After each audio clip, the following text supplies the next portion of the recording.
3 mistakes to avoid in speaking. Now, when you're storytelling, you want to make sure that you avoid these mistakes, and I'll tell you why as I go through them. The first mistake is saying, I want to tell you a story, or I want to tell you 3 stories, or I want to tell you about a time when I did A, B, C, D, E. Don't start with that.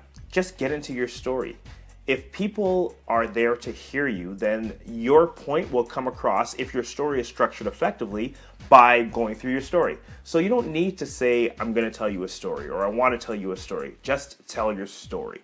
Second is, don't say in conclusion, or to wrap up, or I'm going to conclude now, or I see time's running out. Any sense that you feel rushed to finish your speech. It's okay to say, I'll leave you with this, or something that sounds more poetic. Don't just rush through to your end. If you're going to hint at your conclusion, make it seem like something that you're building up to, not just something that you're saying to wrap up your speech. Oh, I got to get out of here. So think of a way to wrap up, hint that you're going to wrap up, and make it sound almost poetic or as if you're leading up to a grand finale. And the final mistake is not having humor in your speech.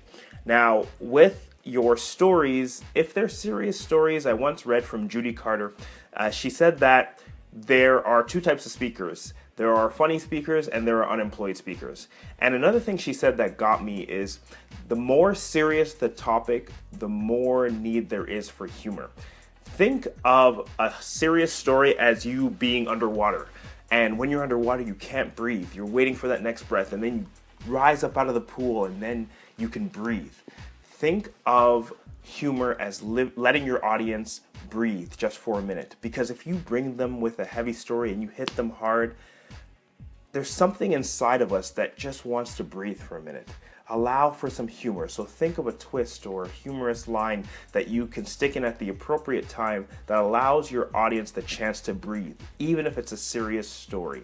No matter how serious it is, think of a way to make your audience at least chuckle during your speech. Very important. Think of that underwater metaphor. So the 3 things, remember to don't say I'm going to start with a story. Don't say in conclusion, but build up to a great finish. And finally, always think of a way to add humor or to uncover humor in your speeches. Until next time, keep speaking, sharing, and serving.